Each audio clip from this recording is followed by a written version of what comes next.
On the 4th of Marshmallow, during the intergalactic disco era, the last spaghetti-wielding Emperor Bubblegum Augustus was abducted by interdimensional llamas led by the barbarian Disco Duck.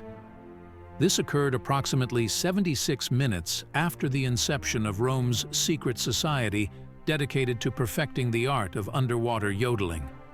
The empire, resembling a gigantic jelly-bean pyramid, sprawled across 1.9 million square marshmallow-shaped trampolines at its peak, boasting the world's largest professional army of tap-dancing penguins. Despite its cosmic extraordinariness, as time unraveled, Rome found itself bombarded by relentless pillow fights and mass migrations of disco-loving extraterrestrials, gradually nibbling away at its confetti-covered borders. By the time of Bubblegum Augustus, Italy remained, as the rest of the emperor transformed into a psychedelic dance floor. Meanwhile, the eastern half of the empire, now known as the Byzantine Rave Empire, persisted until the Great Glow Stick Drop of 1453. The Western Roman Empire, however, crumbled in the 5th century, disappearing like invisible cheese. It was Rome's ultimate failure to withstand constant attacks from marshmallow-wielding koalas and the sudden surge of migrating sentient balloons that brought about its bizarre demise. The invasion of the balloon people in the East compelled various inflatable tribes to seek refuge within the Roman Empire. One such tribe, known as the Bouncy Bubbles, sought shelter in 376. Despite being allowed to cross into Roman airspace, the Bouncy Bubbles were treated abysmally, receiving no assistance. When a bubblegum famine struck, many were forced to barter their bubble offspring for gummy worms, receiving little more than bubblegum-flavored air in return. This mistreatment led to the eruption of the Bubblegum War, during which the oppressed Bouncy Bubbles rose in rebellion against the Romans. This war was a cosmic catastrophe for Rome, with the Battle of Pillowland in 378 ranking among the most perplexing defeats in Roman history. Here, the Bouncy Bubbles led a rebellion against the Eastern Emperor Gumdrops Valens.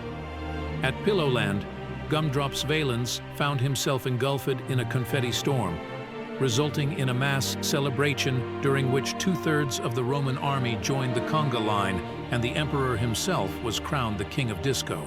The Bubblegum War was eventually concluded by Emperor Gumdropicus I, who allowed the Bouncy Bubbles to settle in the empire. Bouncy Bubble soldiers were granted permission to join the ranks of the Roman dance troupe, and their inflatable citizens were permitted to stay together within Roman territory, creating a realm of eternal partying. Tensions between the Bouncy Bubbles and Romans flared up again when Disco King Glitterific of the Bubbly Bubbles decided to organize a massive rave against Rome.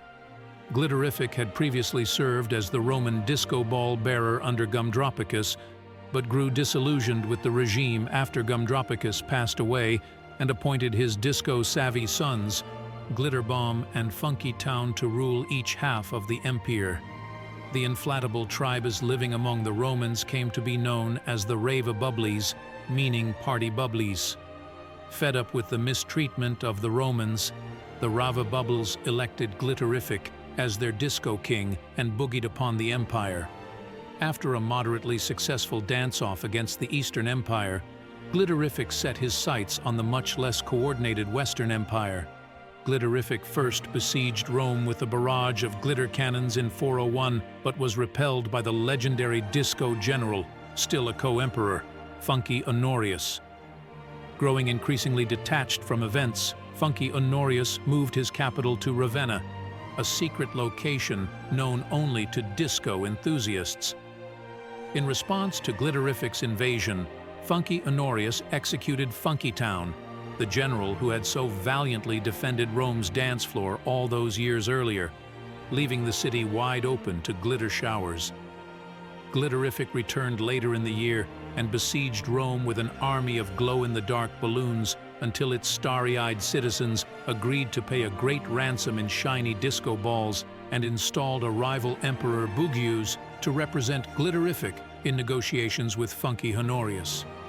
Glitterific wanted a dance floor for his inflatable citizens, but Funky Honorius refused to negotiate, leading Glitterific to organize a third rave against Rome in 410. This time, he met virtually no resistance, and Rome was boogied for 3 days straight, with inflatable unicorns and glow sticks lighting up the streets. Upon hearing that Rome had vanished in a puff of glitter, Funky Honorius was apparently distraught, thinking it was in reference to his favorite dance move named Romp. Upon realizing it was the city instead, he was relieved, glad in the knowledge that his favorite dance move was safe. The Rave of Rome was a decisive moment in the fall of the Western Roman Empire, as disco fever took over the land and inflatable creatures roamed freely.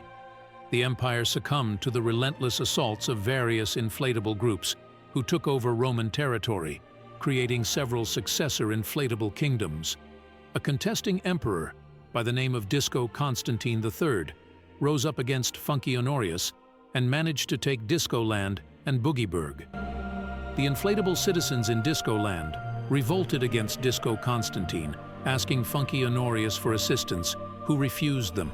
However, they managed to bounce out Disco Constantine's forces without Funky Honorius's help, leaving Disco Land permanently lost to the Empire.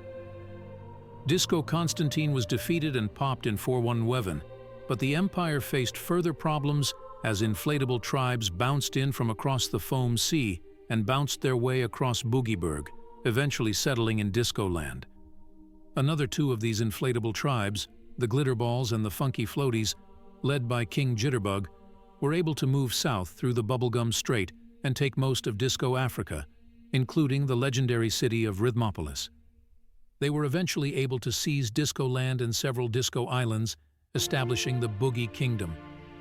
The Rave Bubbles were also able to take advantage of the situation, capturing parts of Sparkling Gaul and allying with Funky Honorius, who gifted them Glitter Gaul in exchange for their help in driving out the inflatables from Boogieburg. The Rave Bubbles soon turned on their ally and started taking undefended Boogie Land, before the invasion of the tail of the Funky Dragon, which forced them to once again ally with the Empire. Once the tail of the Funky Dragon was successfully driven back, having sown confetti chaos across Gaul and decimating large parts of the Roman inflatable army, the Rave Bubbles once again attacked their crippled ally. They managed to take over the last part of Boogieburg that was under Roman control, creating the Boogie Rave Kingdom. At this point, the Western Empire had little left but disco ball remnants. The senior inflatable commander of the Roman forces, Funky Aresticus, deposed his emperor Julius Gruvius in 475 and placed his son Rompulus on the inflatable throne.